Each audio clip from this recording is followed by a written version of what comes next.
can something good come from Gen Z? And I really think God is doing a lot, and He wants to do things, paying attention to the digital Babylon that we're living in.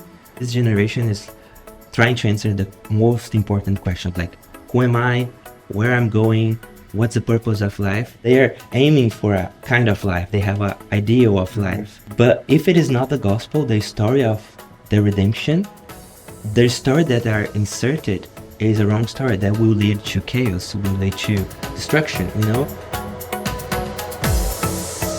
A very warm welcome to the Lausanne Movement podcast. For those who have a passion to accelerate global mission together. I'm your host, Jason Watson, and today on the podcast, we sit down with Pastor Lucas Pegararo, a young Brazilian pastor who, along with a bunch of friends that he met online, created an Instagram page to engage younger Brazilians with the gospel. Today, that Instagram page has over 155,000 Instagram followers. And so, if you want to do a deep dive into social media to hear how younger leaders are using social media for the kingdom of God, I want to invite you to grab your headphones and let's dive into today's interview with Pastor Lucas Pegararo. Well, Lucas Pegararo, welcome to the podcast. It's so great to have you with us. Hello, my friend. I'm also very honored to be here. Thank you so much for the invitation. Yeah. So we are sitting at the Fourth Lausanne Congress, having an opportunity to connect and to meet. And we are keen to hear all about social media, especially to the next generation. And you have done an amazing job within your context of Sao Paulo, Brazil, being able to reach your generation through social media. And so I'm keen to unpack that for our audience and with our audience. But I always like beginning these podcasts with hearing the story that each person that comes to the table brings. And so could you open us up by just sharing how you came to fall in love with Jesus and his global mission? Well, okay. Good question. So I am a pastor kid. So my Okay. Yeah. So my father, he was a pastor, and I grew up like in church context, really like seeing my parents serve, like my mother as well, serving in so many ministries. And at home as well, we would be like, they would really teach us like to walk in the way of the Lord, you know, so that was really essential for me growing up, you know, so I was like watching the Christian animations, you know, like having the songs, you know, growing up in that context, and that formed me a lot. But it was like until I would say like my 12 to 13 years, like when I was getting to like my teenage years, was my parents' faith, you know? And I was like, I remember kind of having the idea of like, God likes my parents, and I'm kind of going with the flow, you know, like they are invited to, do you know when you're a kid, like your parents are invited to the wedding and you just go because you're the kid? Yes. You know, so I kind of had this feeling like God likes my parents, but I'm just with them, you know? But when I was more like a teenager, really understanding more the gospel and like getting it kind of like, it's not a religion, you know, like and understanding like, oh, I'm a sinner. So, and when you are growing up, you kind of realize every day more, you know? And I was like realizing that, and like, I need a savior. And I was like being fulfilled with the grace of God. And I remember like a few times when reading like Mark or Romans, and really like, kind of it was for the first time, you know, like I have heard it for so many times. So that was actually when I think like I really understood like, oh, I'm also invited. God is also calling me, and I want to serve him. And, you know, and with time I was really very involved with the church since like a young age. Like I remember having the dream to be a youth pastor. I didn't know what I was doing. And I was serving in the local church, like trying to help my friends to get to know Jesus more. In high school, I also we decided to create a group to study the Bible in the breaks, the school breaks. So like was kind of a first time kind of preaching and share the gospel to my fellow friends at school. And I remember like being there shaking, you know, and really afraid, but like, let's do it. And it like in the high school, the ministry that we started, this small group, it continues until today. Wow, like, that's amazing. 10 years after. So it's really cool to see what God has done. So like I was seeing him kind of inviting me to his mission as well, and like, I'm calling you. And I did my first graduation in graphic design. I was always struggling with how can I engage with the mission of God with graphic design. I was doing it, and in the beginning it was kind of a struggle, but with time I realized like, no, God can use me with graphic design as well. After graphic design, I did a theological seminary. I really felt God calling me to ministry. But in the end, like, when I did the shift to the ministry theological seminary, I was thinking like, I'll never use graphic design again. Thinking that, I want to live a different life or just being a pastor. But kind of like God merged it. So now I'm serving the digital ministry using my art, my creation skills, etc., and also to engage people with the gospel. So it's what I kind of do now as well with the digital ministries that I serve. I think it's so beautiful how God works. When God called me into local church ministry, I thought I was going to go in and be able to, to preach the gospel from the stage and, meet people in their homes. But I had to end up learning graphic design, and I do not consider myself an expert at all, but you have to engage and create presentations and create content now. And I know that many of my pastor friends have had to learn at least the basics of how to create something appealing visually. So I went in as a pastor and then learned graphics, and you learned graphics and then are now in ministry. But in all these things, God is working out. I'm really curious to hear what the spiritual context is like within Sao Paulo, Brazil. We are speaking to a global audience. Some may very well know the context, but myself, I've never been there. So I'm really curious, what is it like growing up in Sao Paulo? What is the religious atmosphere like? And how are Gen Zs particularly engaging with the church and the gospel? Yeah. So Brazil is like such a big and complex context. You kind of like, oh, Brazil is like that, We have so much diversity in so many different places. So even for me, I'm still discovering so many nuances of like Christians in Brazil, because Brazil is a big country. We have more than 200 million people. Wow. And like the city of São Paulo, for example, is the biggest city in Brazil. We have 12 million people living there. And this is like more than the population of Portugal, for example. So just for you to kind of grasp the complexity, And are these people coming from all of the different parts of Brazil? I'm sure there's internationals as well. So it's a mixture of all these different ethnic groups. And we always, we are very mixed as a culture as well. So like a lot of diversity in culture in so many ways, and also like people. So my grandma is Italian, so we have all these different contexts and cultures. Like also the regions of Brazil, we have different cultures and accents within the way we do things, the way we speak, and that's really cool. Like it's something that we really value as a country, the diversity of our culture. And in Christianity in Brazil is always like very diverse as well. Like I would say that one of the biggest denominations is the Assemblies of God in Brazil. And also like you have Baptists, you have Presbyterians, you have independent churches as well.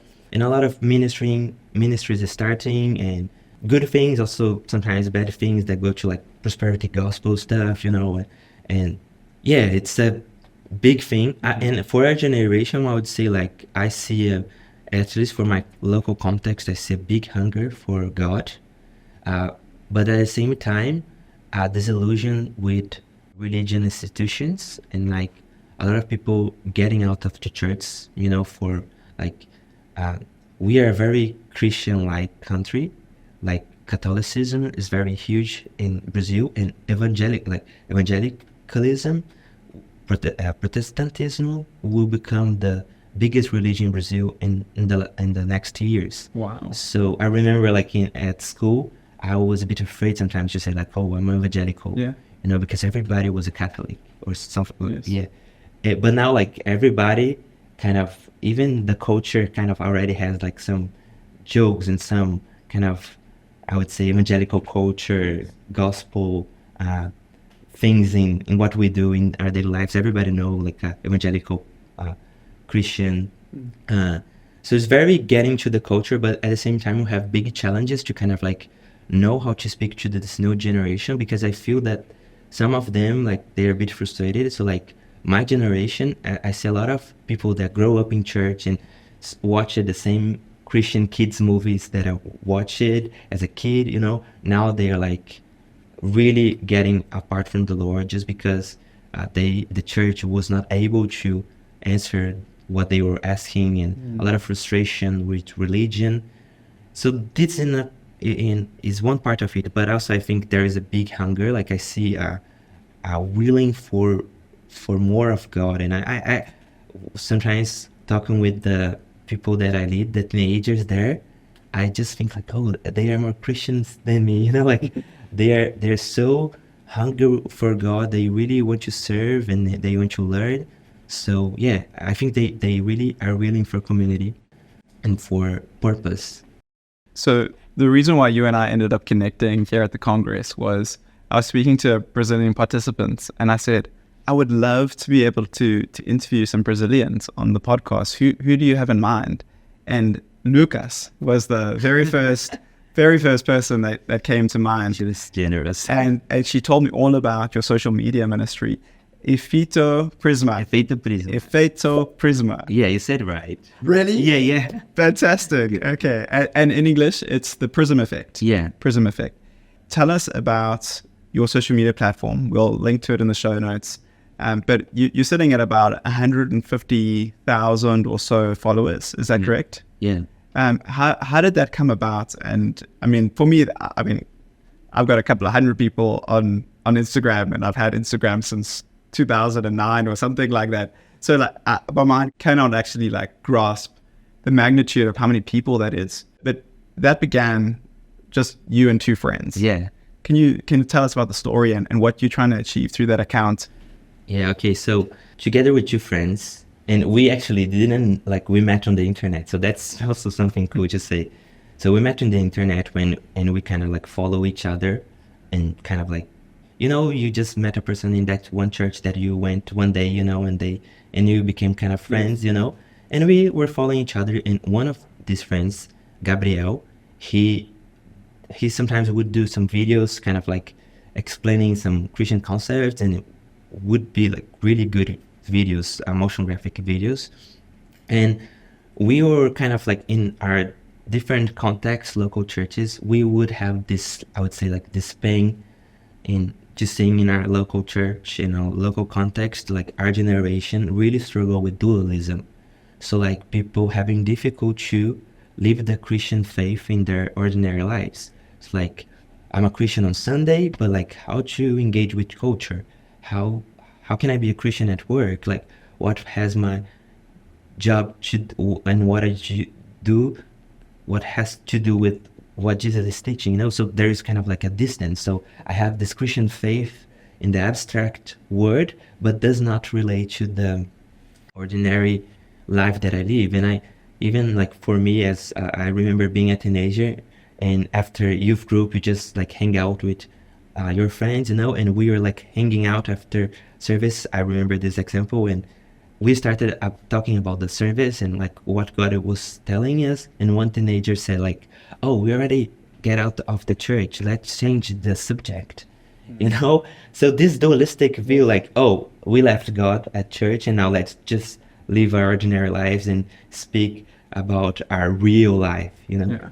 So we were kind of like in our different context seeing that, and the lack of like a Christian worldview in how we relate with everything that we do. And that's why it's called Efeito Prisma, Prism Effect, because there's a Herman Doiver phrase that is like, God has one sovereign will that when passed through the prism of time, manifests itself in all the areas of society, all the spheres of society. So we kind of created this movement. It was very organic, and like we were just like, let's create some videos to explain some of these concepts, like the Lordship of Christ, the story that we are inserted on, like the narrative of redemption, like it's a story that we're living. So let's insert ourselves into that and really try to help people to understand the Bible, understand how they could engage with cultures. So we started the page like very like organically and with no aim to kind of like, we were not expecting we would grow so much, but I think it was a need that everybody was kind of like seeing and willing for answers. And with that, it really like grew and I don't know, I can't explain like, oh, we did this and that to make it grow. It was just very organic. And we did some conferences as well. And we really engaged in a good community of youth, mainly like university students and people that grow up in church, but has this, they are struggling to find like the answers for this time and how to relate Christianity with what they are doing. So I think we kind of fulfill that gap, and we're trying to like create good content to help them to live their ordinary lives as Christians. So what I love about what you're doing is you're bringing biblical truth and you're meeting culture with it. And there's like that space where you're teaching people that are engaged and indoctrinated by their culture, by the world that they're around from Monday through to Saturday. And you're saying, this is how the truth of God enters into that space. And you've done it with such excellence and such beauty. What inspired you in that way? I mean, off camera, we spoke about our friend Tim Keller, and I say our friend just that, you know, I've never met him, but he's a big friend of mine. I've really enjoyed engaging with Tim's thoughts and ideas. How has that inspired you to bring culture and the Bible together? And in what way do you actually do that through social media?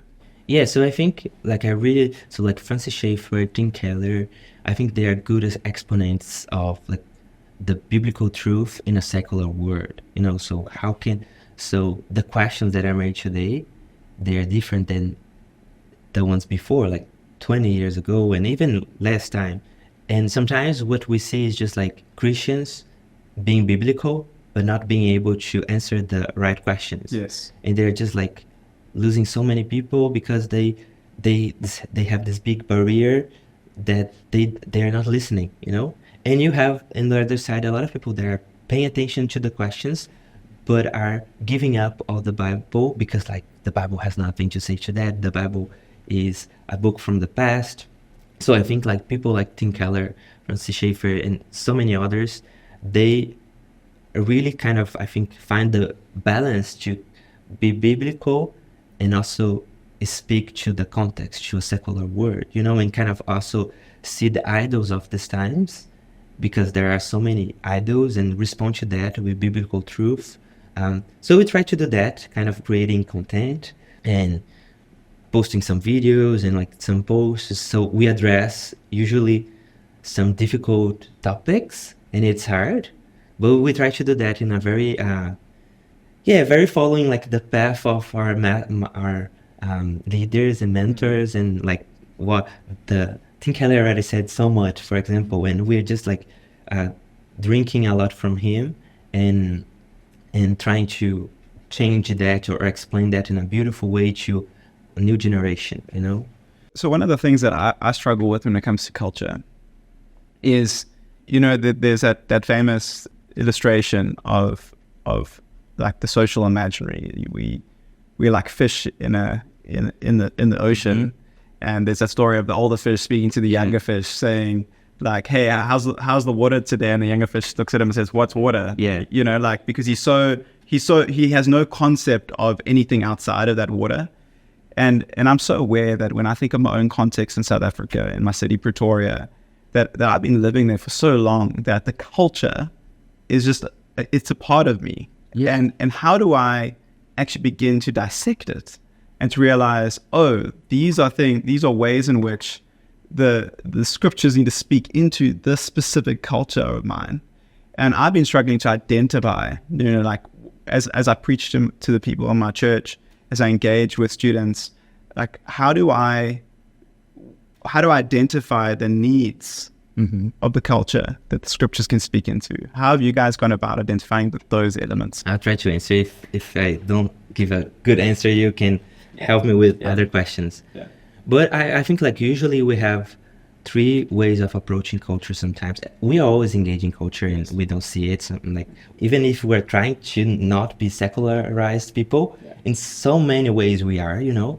So, but I would say like sometimes we could have this mentality of like I'll just get away everything that is secular in my life, and I would try to not engage with like secular culture, let's say, and we just create this bubble that we try to live in, and that's the way of doing living culturally, like create living in this Christian bubble, let's say. Other also way of doing it wrongly as well is kind of like just giving up and giving yourself to the culture, and you are you let yourself be conformed with the world, and you start to do what other things are doing, like you become a very secularized person.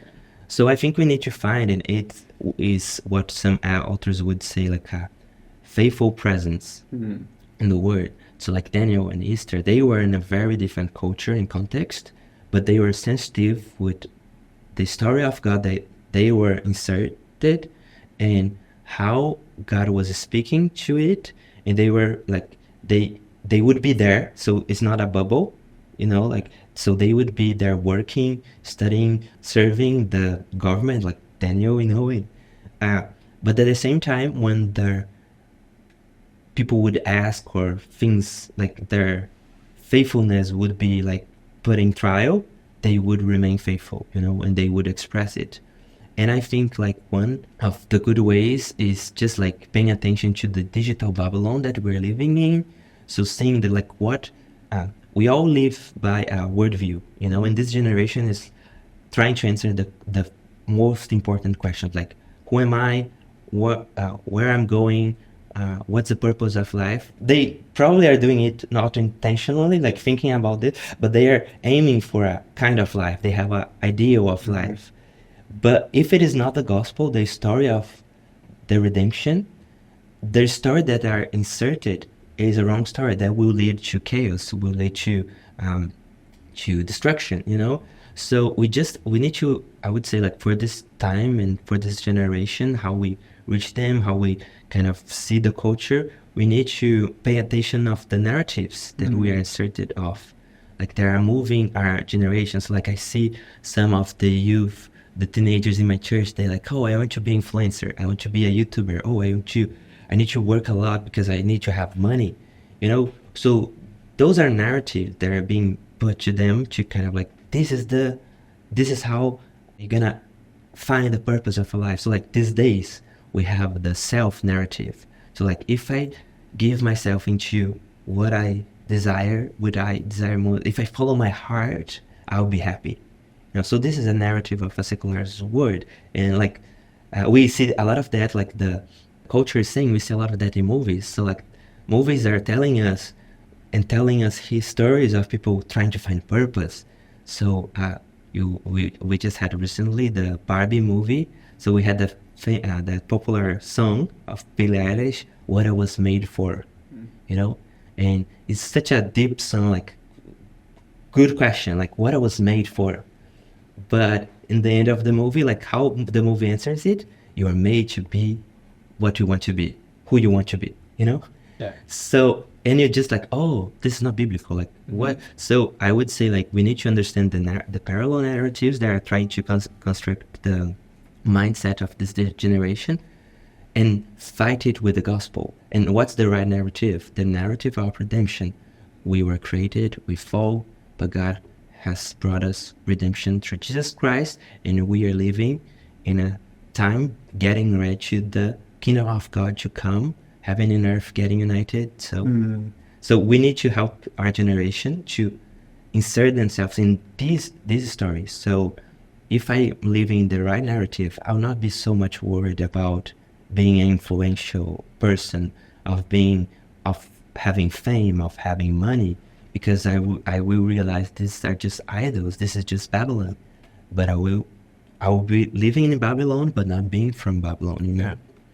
What I love about that is like you have to be so aware, and you have to grow in your biblical knowledge, biblical understanding, because you can listen to a Billie Eilish song and hear it out and be like, ooh, like you can actually resonate with it in one sense and be like, yes, this is true. But if you don't have a strong understanding of what the Bible actually says about purpose and belonging and meaning, like then you won't be able be aware.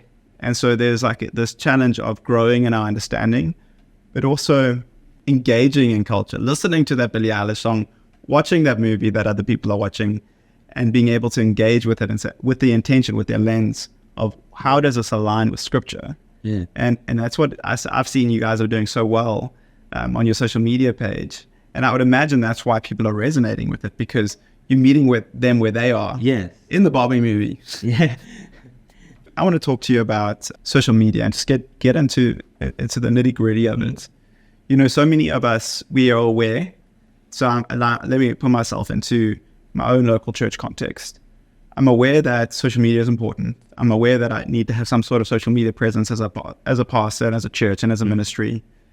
You're also involved in a local church. What advice would you give to local church pastors and say, let's say, even nonprofit leaders as they're thinking about their own social media presence?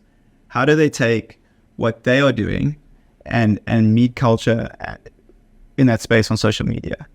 Yeah, well, good question. I think there are so many ways we could go. Like from our local context, I would say like also even more than kind of just posting more, you know, they are really willing to have community. And sometimes like you will post them in your local context. Doesn't necessarily make sense like to really create an Instagram page, but you can like have a WhatsApp group with the teenagers there, and you can be like, for example, a curator of content. So like they are lacking a good Christian content, and you can help them to kind of like creating. So if they are consuming social media, so like Brazil, we are one of the countries that spend more time on social media. Like I think we are the second or the third one. So I know that my teenagers are spending 3.5 hours every day on social media. Almost at least, right? Yeah. And consuming, I don't know, like so many things, and a lot of those things, they can be trash, you know. And how can I serve them, you know, maybe. So I don't necessarily need to be creating content, but I can be a good curator of good content and just share with them, you know, and kind of meet them also in the social context that they are in. And could be an Instagram page, could be a WhatsApp group, could be like a TikTok account, or, you know, but just meeting them there and helping them to walk in the digital Babylon. Also, like we could do a sermon series on how to use social media, how are we as youth pastors and leaders leading our teenagers to be responsible and wise in how they manage social media? And they are struggling with that, with anxiety, with mental disorders and things, and social media has a big influence on it. So how we're gonna teaching them and forming them through that so them can also have like disciplines, spiritual disciplines in their lives, you know. So this is one part of it, but like in general, like for using social media, I think also you really need to understand your public, and like, and sometimes you can like take a content that you already have and kind of like, with that you can create a lot of contents that will kind of, you can do some cool reels, and also sometimes we do that, and it's a easy kind of way of putting what you are doing in our local context online, you know. So what I love about what you're saying is it's actually, you can use social media as a tool of discipleship. Yeah. And in fact, we actually need to be intentional about discipling people in how to use social media, how to engage with social media. One question that I had for you, and it just has to do with like the technical aspects, and you could share what you know with us. I'm sure it's way more than I have. But we're often talking about the algorithm of Instagram's algorithm, YouTube's algorithm, Facebook's algorithm. Everyone has this algorithm. Yeah. Could you explain to us? I mean, you're speaking to me as a younger millennial, all the way up through to the boomers. Can you explain what the algorithm is and how it works as we engage on social media? So that, and also, I mean, maybe you can speak into that echo chamber idea of how we end up in those spaces. Okay, so those are two big questions. Yeah, I'll try to answer. Yeah. But like, you don't pay to use Instagram. But Instagram is a very profitable kind company, like other social media. So what Instagram needs of you, how you pay Instagram with attention, you know. So actually the cost of social media is your attention. So they are willing to have your attention. So what the algorithm does is kind of like Instagram create, and other social media as well, but each one is different than another. They try to create systems where you can spend more time there. So everything that is working, like is helping people to spend more time on social media, they're gonna like give a boost, you know, they're gonna make it appear more, you know. So for example, for I would say 2-3 years ago, Reels on Instagram was not something that popular, you know. So because of the TikTok, Instagram kind of changed the way they approach Instagram. Instagram changed it a lot, like, and now Reels is one of the things that you spend most of time seeing and doing. So people that are creating Reels, they are more rewarded by Instagram. Let's say like this is a way of talking about the algorithm. Oh, like if you're interacting a lot with people that follow you, if you are answering quickly your direct messages, if you are commenting like in the comments that people are commenting on your post, they're gonna reward you. So it's kind of like, so when we talk about that, sometimes like we need to follow the algorithm, you know, kind of. It's just like doing things to make it go viral or to reach more people. So just trying to find what's the trend of the moment, and we're gonna follow because Instagram is gonna reward us with more attention, with more people. Like you have the explore page where appear a lot of content that you don't follow, but it's just there to explore. And if you are doing your homework, you're gonna probably appear there, you know. And of course they do it by like social groups because everybody has its own interesting. So Instagram tries to see like, oh, he likes this, so I'm gonna just give him more content of this type, you know. So it's funny because Instagram just now, so a lot of people were using carousels, and Instagram carousels in Instagram used to have like 10 slides, but now it has like I think 20. It just has more, just because you're gonna spend more time now because it's something that got popular and people were using a lot of carousels. So in a way, it's good for you to understand the algorithm, to kind of like have an overview of how Instagram and social media works and how they are doing it. And of course, you can use that for like to build something to help you. But at the same time, how can I say, it can be a trap as well, because you can just become like a slave of Instagram, you know, like if you don't pay attention.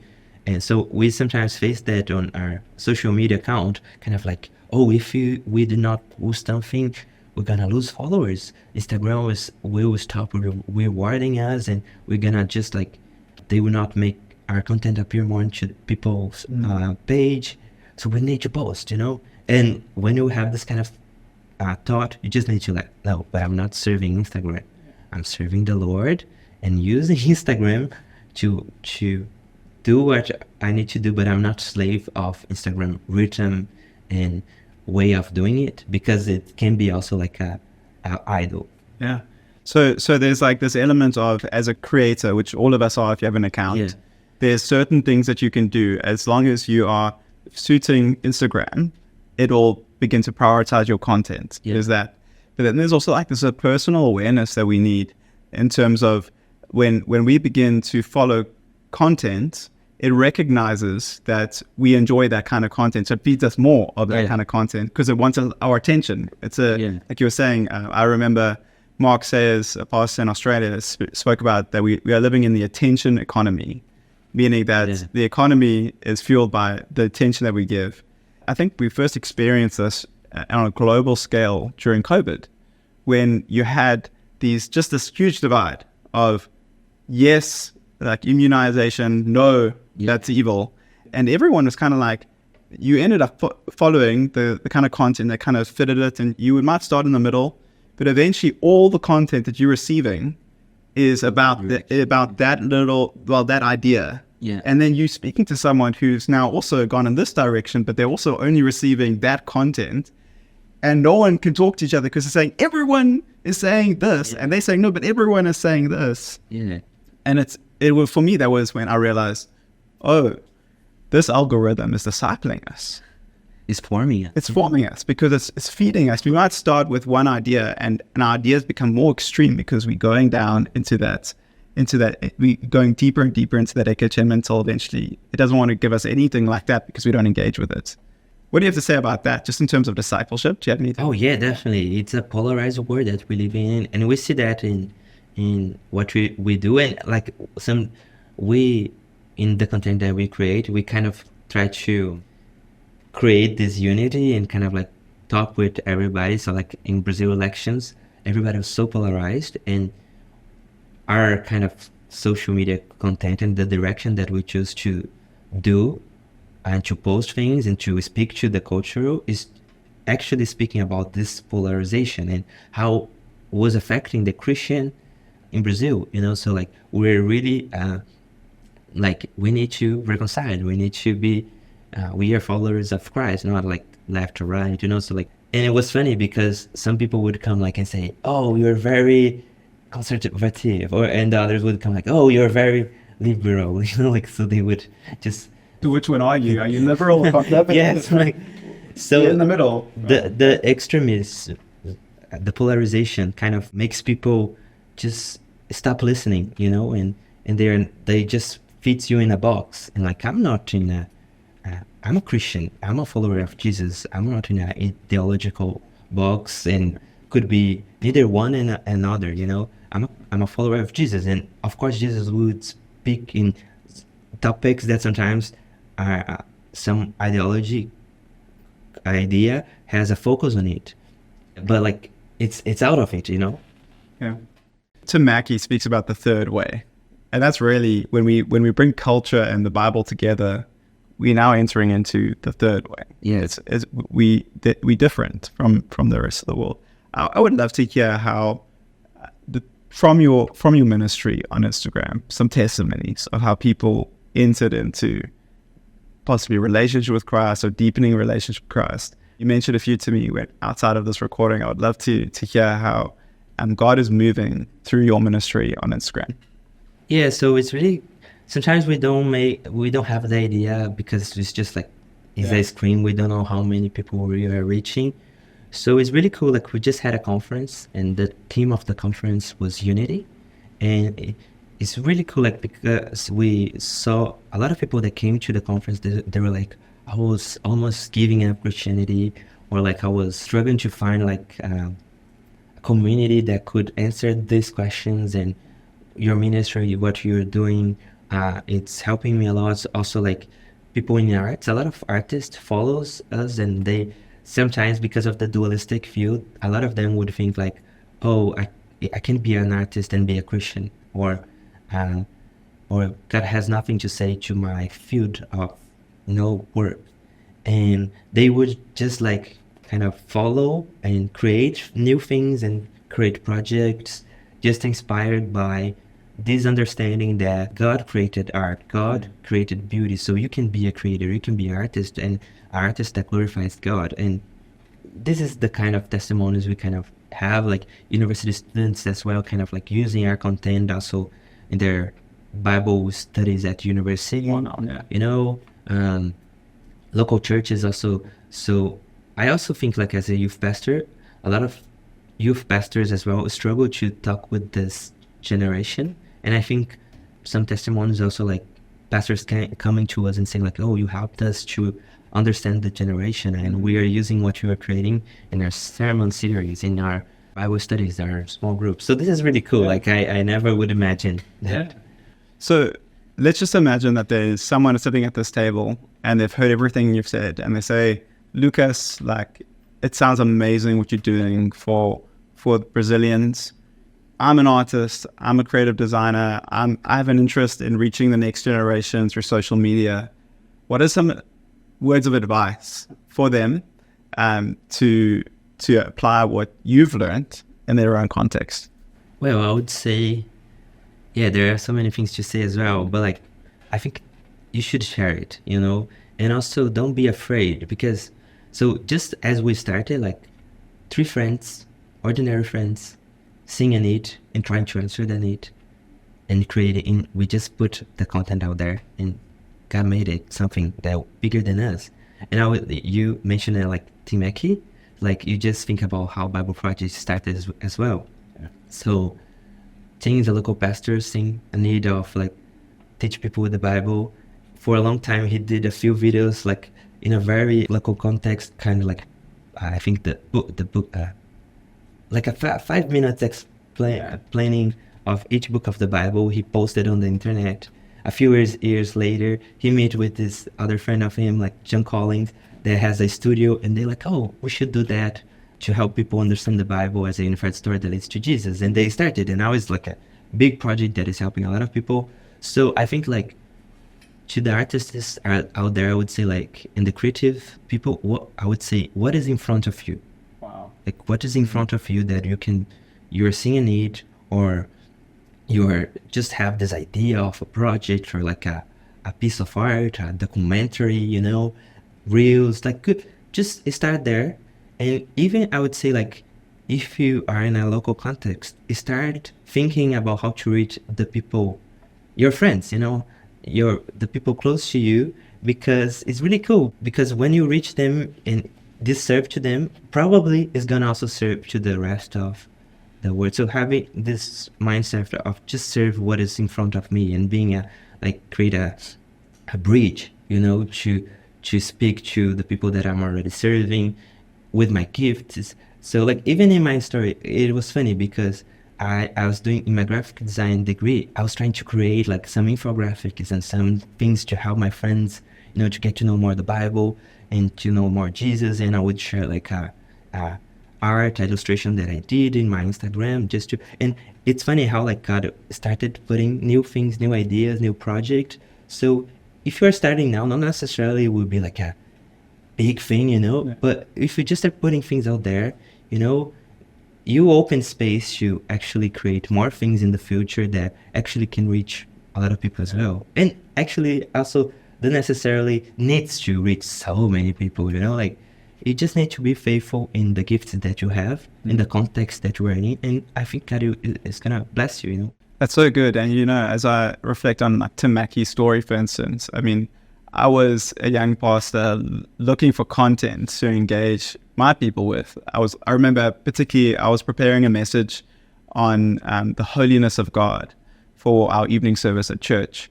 And I was just searching for digital content that I could use as just to draw people's attention and as I continue to explain. And I stumbled across the Bible Project's video on holiness. Yeah. And at that stage, I think they might have had 4 or 5 videos. No one knew about them. I never heard of them before. They still had their launch websites, jointhebibleproject.com, which is still on my tab on my computer.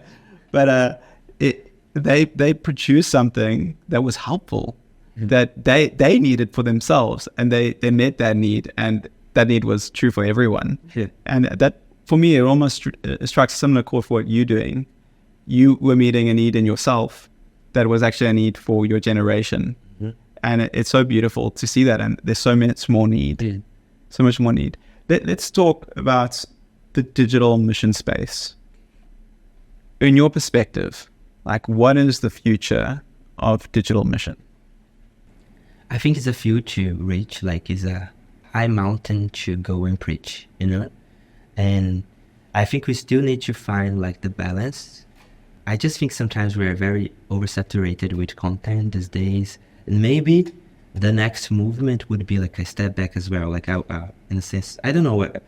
Sometimes I think as Christians, we need to be paying very like a lot of attention to like if we should follow the flow or if we should resist something. So there are a few things we should definitely like pay attention to, be careful in how we use it, how we approach it. Like now everybody wants to be a Christian influencer. So like it's really a calling for everybody. Like, so just reflections, And it's funny to see like in history how God uses technology to kind of like make the gospel grow. So like the press after Gutenberg and even the alphabet, like all this kind of the technologies really help to make the gospel spread. So I'm thinking like maybe the digital word is really something that God can use a lot to bring people, So how are the ways we're gonna do it? Like there are so much to explore. What are the ways we're gonna do that faithfully as well? Like, and also paying attention with the Babylon that the digital world can be, how we're gonna be Easter's, Daniel's in this context. I don't have like a huge answer for it, but I just think we need to be paying attention and praying about, and like maybe a revival would come from the digital world. Yeah. So when you think about your own digital ministry, and you project yourself forward 5 to 10 years, Jesus says, don't boast about tomorrow, but and we don't. We release it all to the Lord. But what are your hopes as you leave this space and you go into the future? What will be your hopes for your ministry? Well, we are all volunteers, so like we don't have like resources to really do anything. So I would love for us to kind of like grow in a way that we also can be sustainable with time. But I would say like in general, I would love to see this generation and the local churches being served by us with the content that we create, that we're gonna help them to really live a faithful presence life in a digital Babylon. So we're gonna help, like this is my dream, like helping local churches to communicate, to engage with their generation and also with culture, Christians living their ordinary lives, being faithful artists creating stuff. So like it's so interesting. Sometimes we lack excellence in how we as Christians create art, create digital stuff, we're just like, oh, it is for God, so don't worry, like, and there is a need for excellence, for beauty, for beautiful things, and also like the impact that Rembrandt have, or like so many good people from the past, artists that impacted so many people with what they were doing. So we just want to be like a trampoline to those artists, to the local churches, to this generation, to be able to live their lives, the Christian lives, in every aspect of every sphere of their lives. Yeah. I was just reflecting, we had Tom Lynn on the podcast a couple of weeks ago, and he mentioned that this generation is seeking to see the beauty of the gospel. Mm-hmm. They want to know how the gospel is beautiful to them. Definitely, as you were speaking, I was just reminded, that's what you're trying to do. You're trying to bring the beauty of the gospel. You're not painting ceilings of chapels or cathedrals, but you're painting the digital space. And it's cool to see those ministries like Bible Project, and I think what we are trying to do as well, something that really calls the attention of people is the excellence, is the beauty. Like, it's such a good job. And so what are going to be the ministries and the people, the artists that are going to be creating beautiful things that you, in the middle of so many reels and things that you're looking there, you're just like stopping, like, what is this? People are listening in, they're hearing all about the digital mission field, they're hearing about Instagram and the use of social media. What resources have been helpful for you in your journey that maybe you could suggest for those who are listening in? I would say there are three books. Still as an artist, share your work, and there is another one. So this is very good resources for people that want to be more creative, and they are very fun books to read and to understand in a more broad aspect what creativity is and how you could approach and creating stuff. So this I think could be really cool. I would also say people that want to are willing to speak to the secular age, so the people that we're saying, Tim Kelly, Francis Schaeffer, and Doiver. So yeah, I'm just trying to think more people here. But I would say being sensible also with culture, like the movies. There are good also Christian leaders talking about how to engage with social media, with culture, with the ordinary life as well. So there's also this cool book, You Are What You Love, James Smith. Yes. That really talks about it's a great Christian philosopher. Yeah. Yes. So yeah, it's something that just came to my mind. And also I would say at the same time, we can be so immersed in that and that we lose track of the spiritual practice of Jesus. So just so what helped me a lot is just I'm working with that, doing the digital ministry, but at the same time, like it's really good for me to read like Jenny Peterson, Dallas Willard, John Mark Comer, kind of like go into the right path of not letting myself be overwhelmed by the either of marketing and digital that sometimes could become in my heart, you know. Yeah. So how can people connect with you? They're listening to what you're saying. They're saying, I need to connect with Lucas.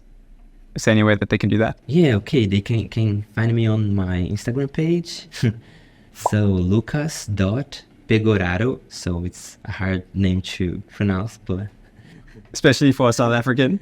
But yes, continue. We'll put it in the show notes. also the Prism Effect page is Efeito Prisma in Portuguese. You can find us there. Would love to have it in English one day, let's see. But Efeito Prisma.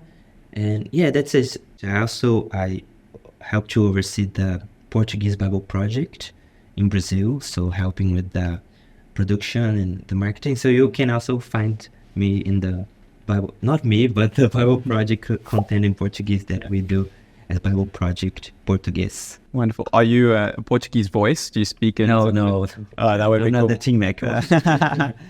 All right. Yeah, that's so great. Any last thoughts that you'd like to leave with our audience before we wrap up? I would just want to thank you, and also I would say like what a challenge we have for this time, for such a time like this. And I just remember some people saying, sometimes people say like, Gen Z, what good can come from Gen Z, you know? And this is just what they said about Jesus, like what good can come from Nazareth, you know? Like, so I think there is such a field and such a, I really think God is doing something like as Ezekiel also like has the prophecy and of the bones, the dry bones. I think God is bringing life to the dry bones that sometimes people in other generations can see the Gen Z and think like, can something good come from Gen Z? And I really think God is doing a lot, and He wants to do things.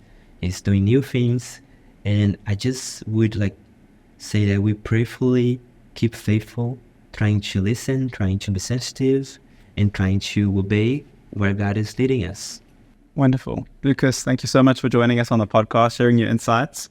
It's been a blessing to me, and I'm trusting that it's going to be a blessing to those who have joined us. Amen. Thank you so much.